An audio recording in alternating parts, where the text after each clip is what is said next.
Welcome to the Savvy Property Investors Podcast, a weekly show that delivers the best hard-hitting property industry news, business advice, and talks that will get you ascending in the real estate industry.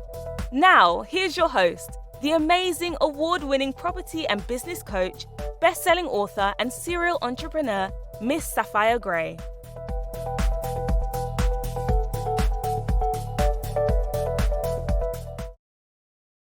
Welcome to the Savvy Property Investors Show. Welcome to Season 2, Episode 1. Today's topic is how to build your property brand. And our guest today is Jack. Jack is from the tech platform called Property Entrepreneurs Network, PEN. Welcome to another Property Investors Show. Our guest this week is Jack.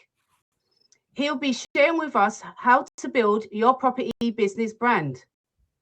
Jack has been running his business for the past 25 years, and Jack has developed a substantial expertise in leading businesses and investments. Using this knowledge, he has helped companies create branding, increase sales, and brand value.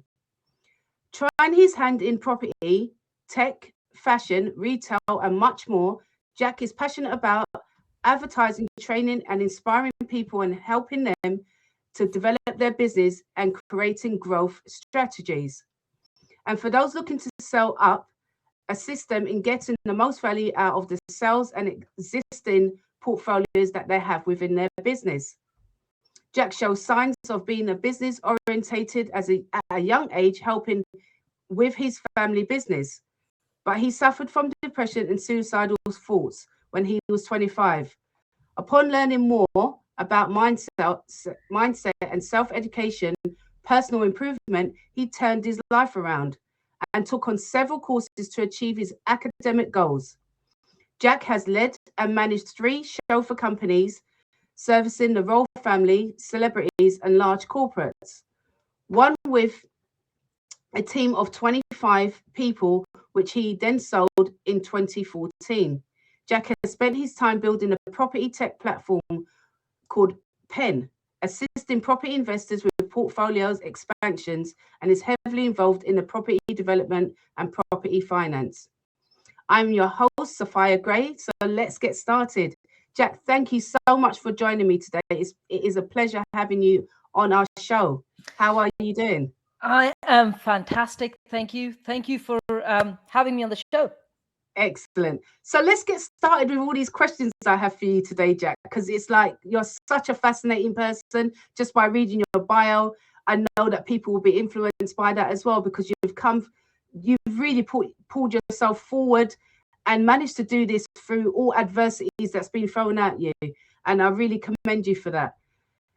So you've gone through many changes throughout your career before landing on your current role, which focuses on helping entrepreneurs build brands and increase sales and value through property. Could you tell our listeners more about your role? So, I mean, if I was to talk about my day and my role, in most cases, I kind of oversee things. I'm not involved in operations much, but it's just overseeing the bigger picture.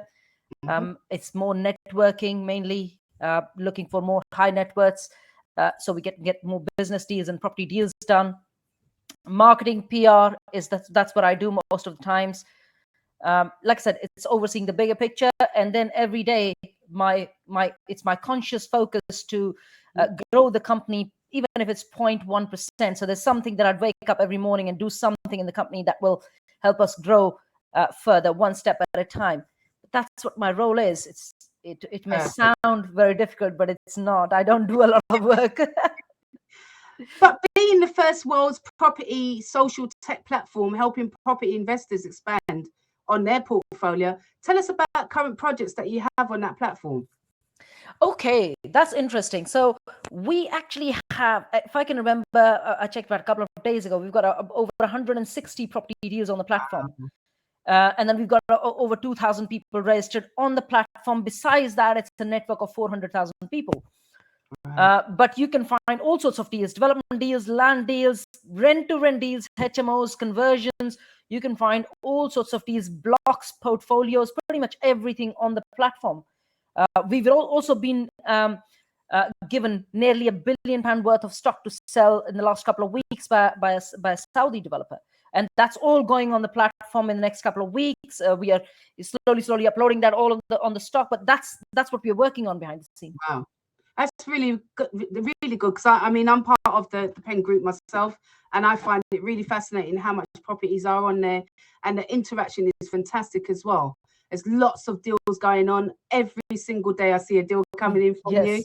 So it's really good to have somebody that is solely built a platform that accommodates us as investors, because that's unheard of. You have a social network things that you do, but to have a platform solely dealing with property investors and deals that are coming through, I think it was a brilliant conception that you've done, and it's really good for us as investors as well, because daily, as I said, we get the deals coming through, so we're able to enjoy the fruits of your labor, as well as us giving back to your platform. You're also giving back to your community as well, which I think is outstanding. That's so true. What advice would you give to a small investor with like 1 or 2 properties, and what kind of mindset do they need to have to build out their property business? So I think the first thing that I always tell people, that it's the believe in yourself. It's the believe in yourself, and don't focus on financial what they call it, rewards. It's like what do they call it? They call it financial freedom, right? Financial freedom. I don't think people should focus on financial freedom. They should really be focusing on, they must focus on financial confidence. Yes, true. But where does this financial confidence and belief comes from? Now, if you just look at the basics, a child starts to walk and you fall and then you walk again. It's all about practicing every day. And that financial confidence would normally come from practicing every day. It's just that people don't practice this consistently.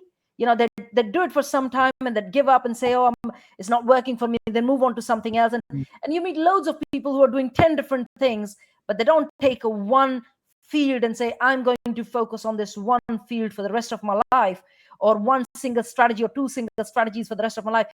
Most people don't tend to do that. They just, because they struggle with a few things initially, they give up and move on to the second thing, and they keep moving from one to the other, never actually mastering one thing well enough. And financial confidence really comes from mastering one skill at a time. That's absolutely true. And what are some of the common mistakes that these businesses make concerning like the branding of their property business as well? Because you've got to have the mindset, but also there's the branding of the business as well is integral to creating wealth, but also having that mindset. What would you say that is? It is. In fact, let me share with you a funny observation. If you look at PEN, okay, if you look at the logo, there is no logo. There isn't a logo. It's just, all it says is PEN, and it says Property Entrepreneurs Network at the bottom. There is no logo. A lot of people spend lots and lots of time and lots of money on logos and their website and everything. That's not your brand. Yes, it's a subcategory, or it's the latter part of your branding purpose. Your first step is to test the market, which is whatever service or product you provide to the market, does it actually have a demand in the market in the first place? Are you positioned right in the market in the first place? Your branding and your website and your logo can come later. That's not going to make you money. It will at some later stage. Initially, it doesn't. So your main focus needs to be to validate your positioning, to validate your idea in the first place, see if it's positioned right and working right. And then you can work on your colors and your branding and your website and all of that later, once you've found your first client, if I may say so, or your second client, if I may say so. The rest comes later. Your branding, I mean, it's not rocket science. Go on Fiverr or go on these places, and you don't pay a lot of money. You'll only pay maybe £500, £1,000 for all of this stuff. But don't spend too much time on it, because that's not what brings money. What brings money is your strong execution of your business. Okay, so that kind of leads into the next question then. So what does make a good business brand then? What makes a good business brand is, like I said, again, very, very strong execution. Let me share with you one thing which most people most entrepreneurs that I meet don't understand and make this mistake. Your business at the core will always be a network. Mhm.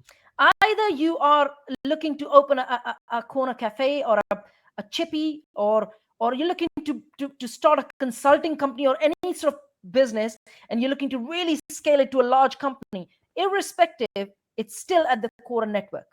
You look at a coffee shop, you've got a retailer looking to serve a really good coffee, and you've got locals, it's still a Yeah. network. And if you look at Amazon, it's a network of retailers and consumers.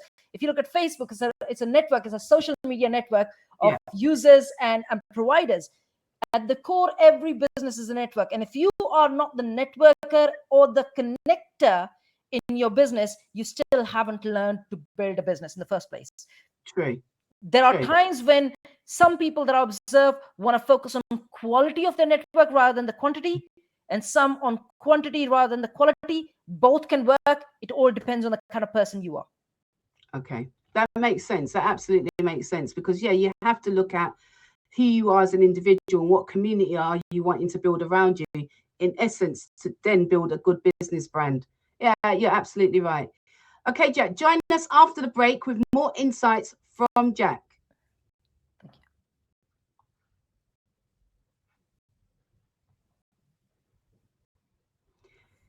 Jack, thank you so much for that first half of our interview together. It's been brilliant and great insights that you've shared. So let's continue.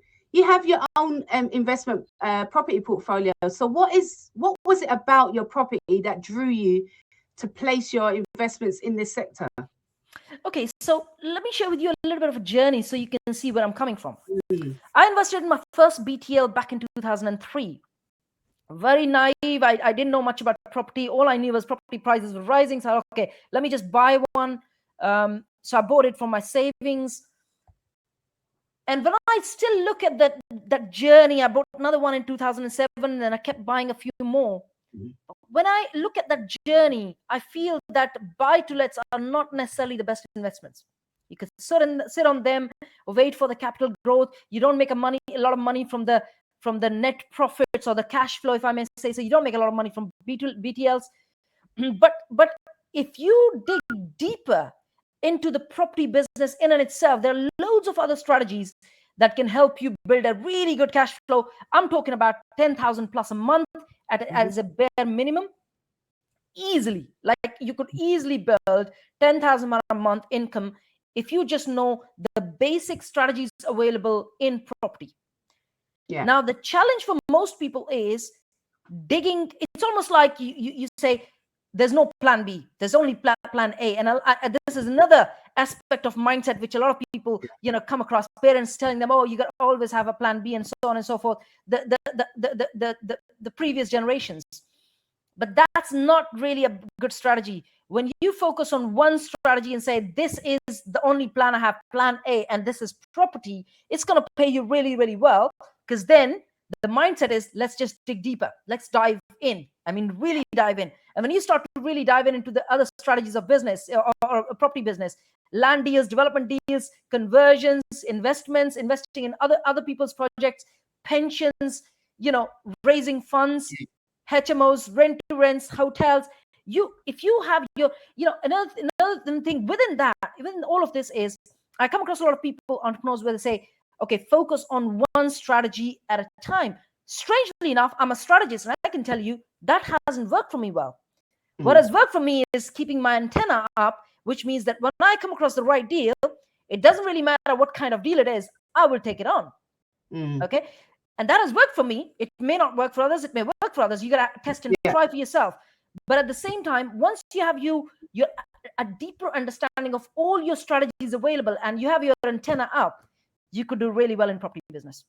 I think I agree with that. If you're an experienced property investor, if you're coming into the market, I think concentrating on one strategy at a time allows you to see how a property business actually operates. Actually works, yes. And then you can divert from that into many other strategies. And I think that's a really good thing to understand. If you're a seasoned property investor, then you should be looking into other strategy, diversifying your portfolio. But when you're coming into the industry, it's to concentrate on one strategy. One at a time. Yes, for the first few months, I would say focus on one for at least 12 months. And then try to understand other strategies as well. Absolutely. Because they do pay really well. Yes. Yeah. And they do balance out each another, because once you understand the fundamentals of building out a portfolio and what that actually entails, it just springboards off to every other avenue in the property. So it's not a case of just homing in on one. You're homing in to get the education, the building the foundation of that. Once you understand the foundation, everything is a springboard. Everything is a springboard, yes. And in most cases, I do recommend buy to lets as the foundation, because that's really basic, and it doesn't take too long to learn it. I mean, it shouldn't take 12 months. It should only take a month or two. True. And so how can a budding property investor home in on their niche then, when it comes to branding and being critical about what they need to do? How can they sort of find out what they're really good at? Because I think that's the hardest thing to deduce as well. Okay, so there's two aspects to this. One is, what is it that a person is good at, and the second is what works in the area or the location that might potentially be in. True. Like what you hear so far? Make sure you never miss a show by clicking the subscribe button below. Our podcast is only made possible by great listeners like you. So let's just see what works for a person. This is what I tend to do. I'll close my eyes and I'll reflect back on the things that I've done in my life and the things that I've been good at. Now, every business that you take, it would have different aspects of the business. You'd have your branding, your operations, your sales, your marketing, your PR, your after sales, and everything else. It has all sorts of aspects in a business. But just reflect back on your life and say, what is the one thing that I've been really good at? And even if you're new and you're in your teens or your early 20s, you can still close your eyes and reflect back on your school time and your uni time to say, what are the things that I've been good at? Are you a people's person? Well, then you're good at marketing and PR and sales. If you are a spreadsheet person, a logical person, then maybe you're good at operations, and so on and so forth. So it's almost like reflecting back on your personal journey so far, irrespective of the age that you are, the stage you are, and say, what are the things that I'm good at? And then you go in the business and take that aspect of the business, and the rest needs to be delegated. Yeah. Please do not do things that you hate. I hate spreadsheets. I do not spend time on spreadsheets. I'm good with numbers. I don't need to pick a spreadsheet to start to see how a deal is going to stack up. I can just do it here. But if I was to sit on a spreadsheet, I'd sit there all day and not get nothing done. Yeah. Please don't do that. Delegate this to others, the things that you're not good at. It will help you scale much, much faster. Coming back to the second aspect of the question, which is, what is it that you should be really focusing on in your business, as in which strategy? I think that's a test and try. I do feel there's no gold mine areas anymore. It's more about smaller pockets, smaller streets, maybe 1 or 2, 3 streets unexplored in your region, and maybe one or two odd strategies which are unexplored in your region. You can always find them. It may take you a little bit of time. In fact, let me share with you a very quick story on this. I met a property consultant about 15 years ago.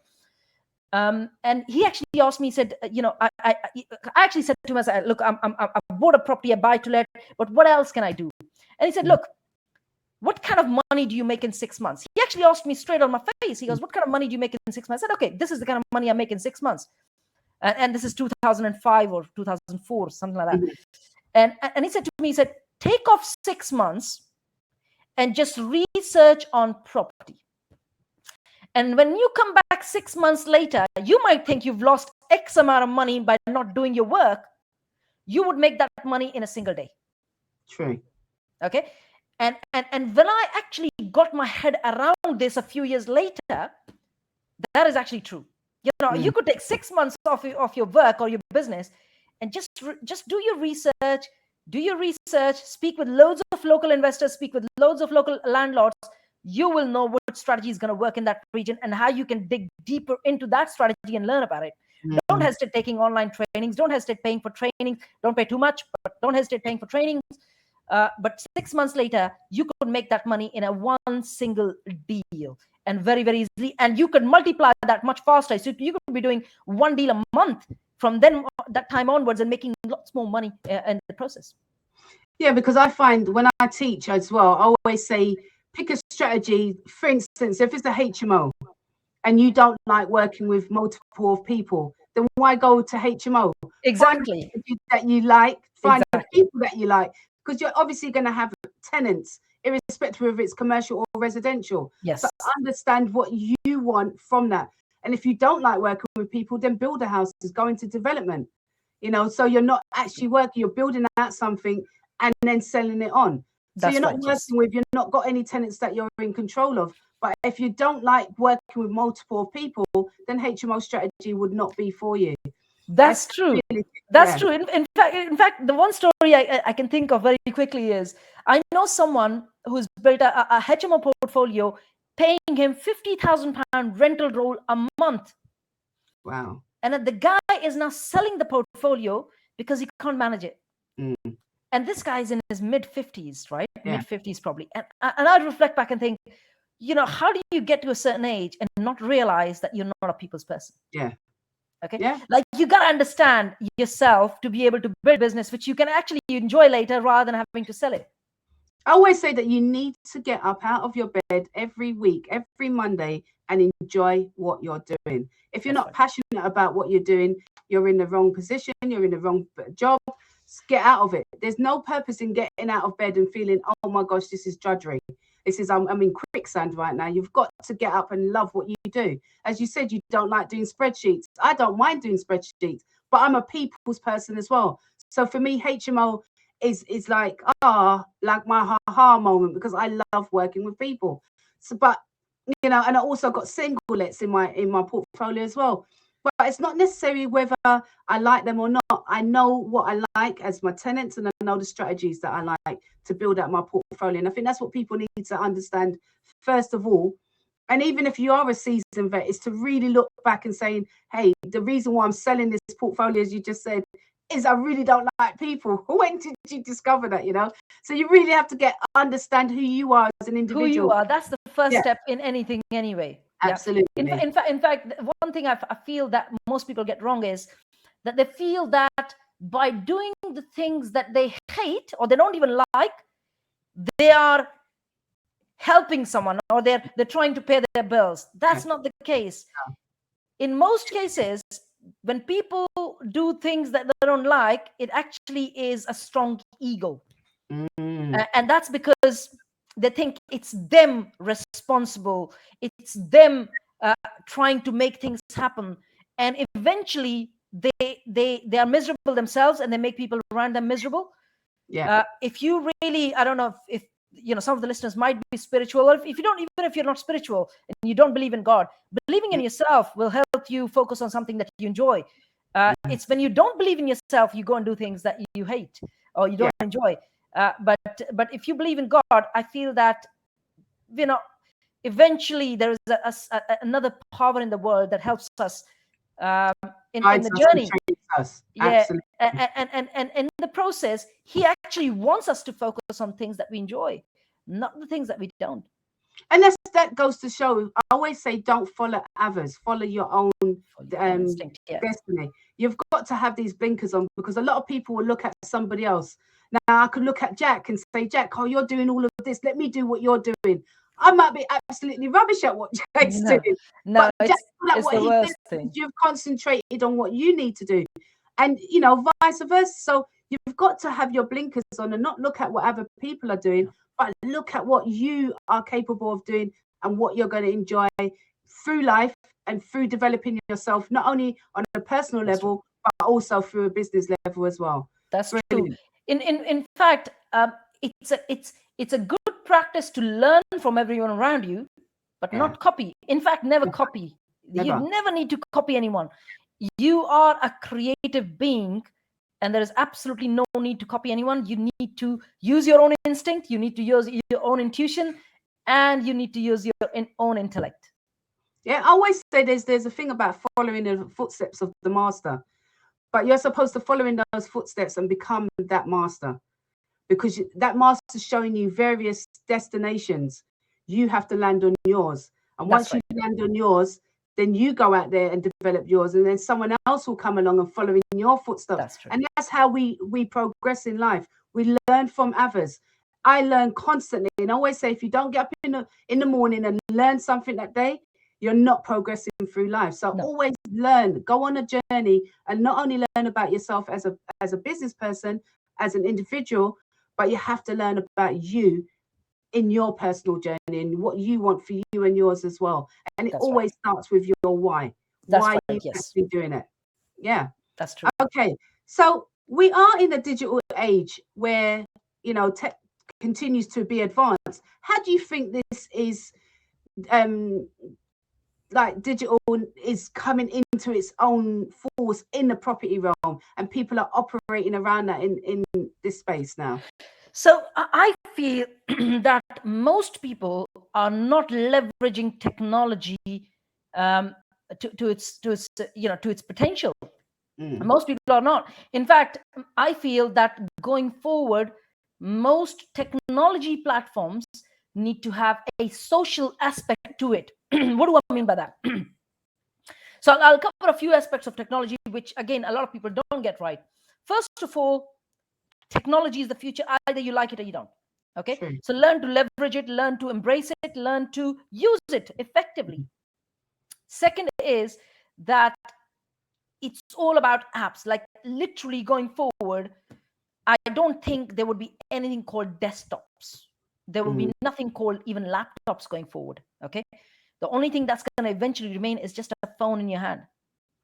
So learn how to be present and ubiquitous on the mobiles. Either it is through your networking or through your community growth, or you through ads or whatever that might be, or groups or whatever. Learn all of that. But at the same time, every platform needs to have a social aspect to it. Now, if you look at the navigation map called Waze. Now, Waze is actually owned by Google now. They took over a few years ago. If you look at Waze, and if you look at Google Maps, there are times when you go to Google Maps and it actually gives you an update from Waze. So you look at Google Maps and it actually says, updated by Waze, there's an accident there. And if you look at Waze is actually a navigation app, but it's a social app. You can actually see other Wazes on the app. And that's what actually, so the more people use that app, the more it becomes more effective, because they can track the speed of the cars, they can tell if there's been an accident, people reporting stuff. Likewise, every technology platform needs to be social. Let's say Zoopla or Rightmove. I think if they don't bring the social aspect into their platform, they will disappear in 20 years. They will disappear in 15, 20 years. True. And that's where PEN came in. The idea of PEN came in is when you could see property deals and you could be social. So you could go on PEN now and you could socialize, you could network. It's a networking platform. You could connect with people, you could chat one-to-one with people, you could post stuff, you could create your events, you could create all sorts of things on it and promote yourself and so on and so forth. At the same time, be able to upload properties yourself and be able to find properties for yourself and others. So it's a great platform. We're still very new, we're nowhere close to the likes of Rightmove and Zoopla, but we will get there. We will get there because we're growing slowly, but we're growing there. And it's the community as well. As you said, if they don't change and have a section of where it is a community base where people can talk about what they're going through or what they need, because your platform addresses those. People going onto your platform can address, what do I need? I'm looking for this, and they can interact. I've gone on there plenty of times to get different people. Architects is on there, you know, builders are on there, solicitors are on there, accountants are on there. It's a plethora of things associated with the property business that you wouldn't find on any other platform. You don't have to troll it before you can actually get to people that are actually in those arenas that you need to build out your team. So when you go into your platform, it really is got a plethora of people that you can just tap into straight away. The resources are there as well. You put on different events every week as well to help the community as well. So it really does give you some substance in how to build. It gives you that grounding, how to build out your business successfully, with the lessons on top of it that you actually teach weekly as well. That's right. Yes. Yeah. Yes. So Jack, can you give our listeners your contact details and where they can learn more about these services? I mean, I've been going on about it and I enjoy it myself. So where can they learn about it from you? You can find me on pretty much all social media platforms as Jack Dawhra, Jack Jack, and Dawhra Dawhra. Pretty much all social media platforms. You can message us on any of these. You can contact me directly on 07. I'm very hands-on with my business. 07886962647. That's 07886962647. Send me a WhatsApp message. I'll be more than happy to help you out in any of those aspects in your property journey. I do feel that most people, at the core, if there was, people ask me this question: what is the one thing that I can do to make the biggest difference in my business? And this is what I'd tell you: believe in yourself. And there is, this may sound very, cliche, or people have been talking about for generations. If you wake up, not if you wake up, when you wake up, sorry, I keep saying that. When you wake up, and if you don't believe that you're going to make things happen, you're going to do deals, you're going to make money, it won't happen for you. Yeah. But when you wake up and you do believe that it's going to happen for you and that you can make it, and then you can be the beast in the industry, you can be the most well-known person in the industry, you can be the biggest expert in the industry, you can be the most knowledgeable person in the industry, sharing knowledge, sharing expertise, helping people out, then you can be. And it doesn't take a lot. All it takes is believing in yourself and putting in the work that's required. Absolutely. That is all it is. Brilliant. Thank you so much for sharing that with us. And Jack, if you've got any special offers that you're offering our listeners, how can they connect with you on those offers that you have? There is loads of offers at any given time. We are offering, in fact, our Inner Circle membership for free for 7 days. We are offering property trainings for free for 7 days, just a trial. If it works for you, great. If it doesn't work for you, you pay us nothing. We also have an event. We've got a few free tickets left, which is going to be in April 2022, 30th of April 2022 till 2nd of May. It's a 3-day Zoom online event. There's a few free tickets left. You can go and grab that. So there's all sorts of offers going on at any given time. You can even join our referral program for absolutely free. When you recommend us people who would potentially take on any deals, or we get a deal done with that person, you would get, in most cases, 50% commission. So there's loads you can benefit from the whole structure of PE. And so get in touch. More than happy to get you started. Absolutely. Thank you so much for sharing that. So listeners, thank you so much for our season 2, episode 1 of the Savvy Property Investors Show. Don't forget to just subscribe, rate us, review, and download each week when we bring to you the Savvy Property Investors Show. Thank you so much for listening, and let's take flight. Thank you. Thank you. This week's episode of the Savvy Property Investors Podcast was brought to you by our sponsor, the Savvy Women Group. Thank you for tuning in. If you enjoyed today's show, head over to our website, www.savvywomen.co.uk, to gain access to our free resources and more insights about our guest speaker today. Remember, we make your business our business, so you can unlock your full potential and improve your quality of life.